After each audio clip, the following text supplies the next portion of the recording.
বন্ধুরা, এই মুহূর্তের আবহাওয়ার গুরুত্বপূর্ণ আপডেট। হঠাৎ করেই শুরু হলো ঝড় বৃষ্টি। ইতিমধ্যেই দক্ষিণবঙ্গের 15টি জেলায় সতর্কবার্তাও জারি করলো আবহাওয়া দপ্তর। পাশাপাশি বেশ কয়েকটি জেলায় কালবৈশাখী ঝড়ের পূর্বাভাস রয়েছে।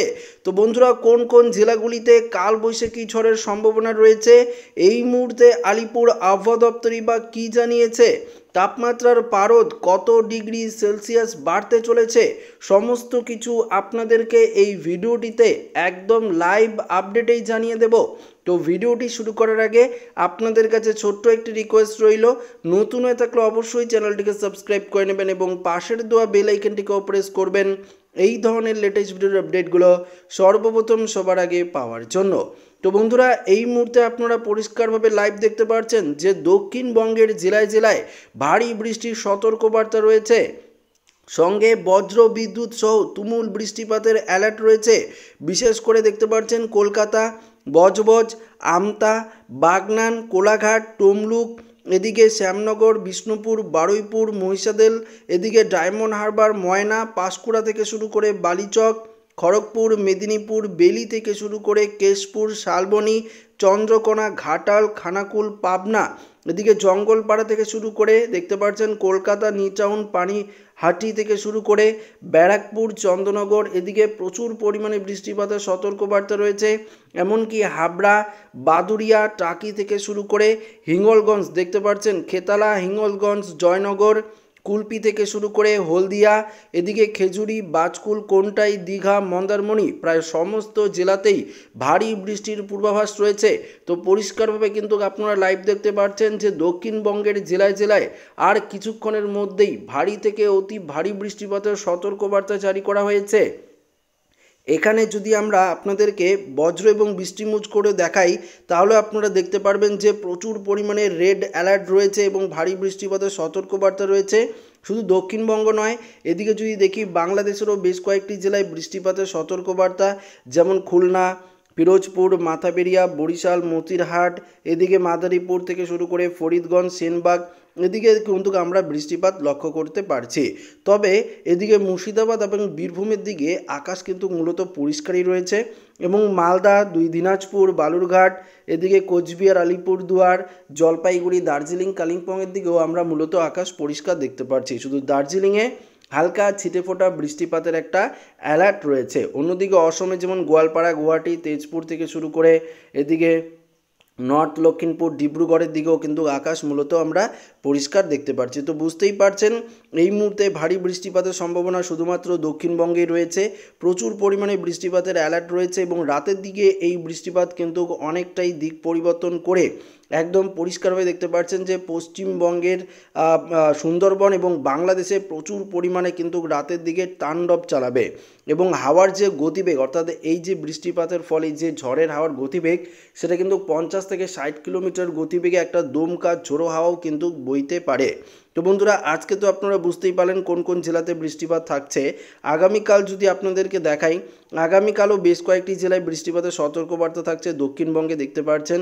এবার আগামীকালকে বৃষ্টিপাত কিন্তু অনেকটা জায়গা জুড়ে বাড়বে, অর্থাৎ বর্ধমানেও থাকছে, বাঁকুড়া, পুরুলিয়ার দিকেও আগামীকাল বৃষ্টিপাত থাকছে, অর্থাৎ পশ্চিমবঙ্গের পশ্চিমের জেলাগুলিতেও বৃষ্টিপাত থাকবে, দক্ষিণের জেলাগুলিতেও বৃষ্টিপাত থাকবে এবং আস্তে আস্তে দেখতে পাচ্ছি বীরভূম, মুর্শিদাবাদ, পাশাপাশি উত্তর দিকেও কিন্তু এই বৃষ্টিপাত ক্রমশ অগ্রসর হবে। তো আগামীকালও ভারী বৃষ্টির সতর্কবার্তা। আগামীকাল রেড অ্যালার্ট বিশেষ করে রয়েছে কলকাতার আশেপাশে, পূর্ব মেদিনীপুর, পশ্চিম মেদিনীপুর, অর্থাৎ গোয়ালতর, এদিকে চন্দ্রকোনা, আরামবাগ, পাশাপাশি বালিচক, কোলাঘাট, এই সাইডে কিন্তু প্রচুর পরিমাণে রেড অ্যালার্ট রয়েছে। কলকাতাতেও প্রচুর পরিমাণে কিন্তু বৃষ্টিপাতের একটা সতর্কবার্তা কিন্তু ইতিমধ্যেই আবহাওয়া দপ্তরের তরফ থেকে জারি করা হয়েছে। তো বুঝতেই পারছেন আজকে তো বৃষ্টিপাত চলছে, আগামীকালও ভারী বৃষ্টিপাতের সতর্কবার্তা রয়েছে এবং বাংলাদেশের দিকেও প্রচুর পরিমাণে বৃষ্টিপাত চলবে। তবে ত্রিপুরাতে কিন্তু আজ বা আগামীকাল কোনোরকমভাবেই বৃষ্টিপাতের অ্যালার্ট নেই। তারপর যদি আমরা দেখি 18 বা 19 তারিখের দিকে আবারও কিন্তু কিছুটা বৃষ্টিপাতের সতর্কবার্তা থাকছে 19-20 তারিখের দিকে, তখন কিন্তু ত্রিপুরায় বৃষ্টিপাত হবে, অর্থাৎ 19-20 তারিখের দিকে আমরা ত্রিপুরার আগরতলা, আমবাসা এদিকে কিন্তু বৃষ্টিপাত লক্ষ্য করতে পারবো। কেননা বঙ্গোপসাগরে যে ঘূর্ণাবর্তটি রয়েছে সেই ঘূর্ণাবর্তটি তখন প্রচণ্ড পরিমাণে শক্তিশালী রূপ নেবে এবং রূপ নিয়ে ঘন্টায় 70 থেকে 80 কিলোমিটার গতিবেগ নিয়ে পশ্চিমবঙ্গের উপকূলের জেলা পাশাপাশি বাংলাদেশের উপকূলের জেলায় কিন্তু প্রচুর পরিমাণে বৃষ্টিপাত ঘটাবে।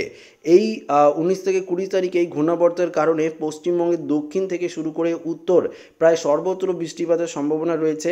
বাংলাদেশেরও উত্তর দিকে পূর্ব দিকে বৃষ্টিপাতের সতর্কবার্তা রয়েছে। এমনকি এই ঘূর্ণাবর্তের প্রভাবে অসমের দিকেও কিন্তু কিছুটা বৃষ্টিপাতের অ্যালার্ট কিন্তু আমরা দেখতে পাচ্ছি। তো বুঝতেই পারছেন ভারী থেকে অতি ভারী বৃষ্টিতে এবার ভাসবে দক্ষিণবঙ্গ, প্লাস বাংলাদেশ এবং ত্রিপুরাতেও কিন্তু বৃষ্টিপাতের অ্যালার্ট রয়েছে। পাশাপাশি অসমেও আমরা কিন্তু বৃষ্টিপাত ক্রমশ লক্ষ্য করতে পারছি। তো বুঝতেই পারছেন আবহাওয়ার কতটা পরিবর্তন হচ্ছে।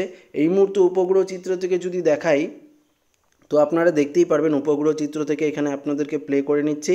তো বুঝতেই পারবেন প্লে করলে মেঘগুলো কোন দিক থেকে কোন দিকে যাচ্ছে। দেখতে পাচ্ছেন যে দক্ষিণবঙ্গের দিকে উড়িষ্যা হয়ে কিছু মেঘ অগ্রসর হচ্ছে। এই মেঘগুলো আস্তে আস্তে কিন্তু পশ্চিমবঙ্গের এই জেলাগুলির দিকে প্রবেশ করবে এবং ভারী থেকে অতি ভারী বৃষ্টিপাত কিন্তু শুরু হয়ে যাবে। আর 10 থেকে 15 মিনিটের মধ্যে বা 1 ঘন্টার মধ্যেই আমরা দেখতে পারবো দক্ষিণবঙ্গের বেশ কয়েকটি জেলায় বৃষ্টিপাত শুরু হবে। তো অবশ্যই আপনারা ভিডিওটি কোথা থেকে দেখছেন এবং আপনাদের এখানে আকাশের পরিস্থিতি অবশ্যই কমেন্টে কমেন্ট করে জানাবেন। তাহলে আমরা ডিটেলস বুঝতে পারবো যে আমরা যে ফোরকাস্ট দিচ্ছি সেগুলো ঠিক হচ্ছে কিনা। তো বন্ধুরা সেই অনুযায়ী আমরা যদি তাপমাত্রায় চলে যাই এবং দেখাই যে এই মুহূর্তে তাপমাত্রা কত ডিগ্রি সেলসিয়াস রয়েছে। আজকে কলকাতার সর্বোচ্চ তাপমাত্রা যদি দেখি 35 থেকে 36 ডিগ্রি সেলসিয়াস। তবে পূর্ব মেদিনীপুর পশ্চিম মেদিনীপুরেও প্রায় আমরা 34-35 ডিগ্রি দেখতে পাচ্ছি। কলকাতার আশেপাশে দেখতে পাচ্ছি 33 ডিগ্রি, বর্ধমানে 34 ডিগ্রি, বাঁকুড়ায় 35, পুরুলিয়ার দিকেও প্রায় 36 ডিগ্রি সেলসিয়াস তাপমাত্রা রয়েছে। দুর্গাপুর বীরভূমের দিকেও 36 ডিগ্রি, মুর্শিদাবাদের দিকেও 35-36 ডিগ্রি সেলসিয়াস তাপমাত্রা রয়েছে আজকে। এবং পাশাপাশি মালদায় যদি দেখি উত্তরের দিকে 34 ডিগ্রি, দিনাজপুরে 33-34 ডিগ্রি, কোচবিহারে 31 ডিগ্রি, আলিপুরদুয়ারে প্রায় 30 থেকে 30 ডিগ্রির মধ্যে তাপমাত্রা রয়েছে। জলপাইগুড়ির দিকেও 30 ডিগ্রি সেলসিয়াস তাপমাত্রা রয়েছে। এবং দার্জিলিংয়ে যদি দেখি দার্জিলিংও প্রায় অনেকটাই তাপমাত্রা ঊর্ধ্বমুখী হয়েছে, অর্থাৎ 19 থেকে 20 ডিগ্রি রয়েছে। অসমের ধুবড়িতে 34 ডিগ্রি, গোয়ালপাড়ায় 30 ডিগ্রি, এদিকে গুয়াহাটিতে 30 ডিগ্রি, তেজপুরে আমরা 27 ডিগ্রি দেখতে পাচ্ছি। আবার ডিব্রুগড়ে কিন্তু 25 ডিগ্রি সেলসিয়াস তাপমাত্রা রয়েছে। বাংলাদেশের পূর্ব সাইডটা সিলেট বিভাগে যদি দেখি 30 ডিগ্রির মধ্যে তাপমাত্রা, মৌলভীবাজার, লখাই, কাশপিয়া, এদিকে ময়মনসিংহে 33 ডিগ্রি, ঢাকার দিকে তাপমাত্রা আবার 34 ডিগ্রি রয়েছে, ফরিদপুর কুমিল্লা 33 ডিগ্রি রয়েছে, সেনবাগের দিকেও 33 ডিগ্রি, আবার চট্টগ্রামটায় 35 ডিগ্রির মধ্যে তাপমাত্রা চলে যাচ্ছে। ত্রিপুরার দিকে যদি আমরা দেখি ত্রিপুরায় দেখতে পাচ্ছেন 33 থেকে 34 ডিগ্রি সেলসিয়াসের তাপমাত্রা ত্রিপুরায় পৌঁছে গেছে। তো বুঝতেই পারছেন তাপমাত্রার প্রচুর পরিমাণে বাড়ছে। আবার বাংলাদেশের রাজশাহীতে দেখতে পাচ্ছেন রাজশাহী, মেহেরপুর এদিকে 36 ডিগ্রি সেলসিয়াসের তাপমাত্রা রয়েছে। তো বুঝতেই পারছেন তাপমাত্রার পারদ আগামী কয়েকদিনে আরও কিন্তু কিছুটা বাড়বে। তো গরমের কিন্তু একটা তীব্র সতর্কবার্তা রয়েছে। তাপপ্রবাহে কিন্তু এবার প্রচুর পরিমাণে কিন্তু হাই অ্যালার্ট রয়েছে। গরম যত বাড়বে তত কিন্তু বঙ্গোপসাগরে আমরা ঘূর্ণিঝড়ের যে পরিস্থিতি সেগুলো কিন্তু লক্ষ্য করতে পারবো।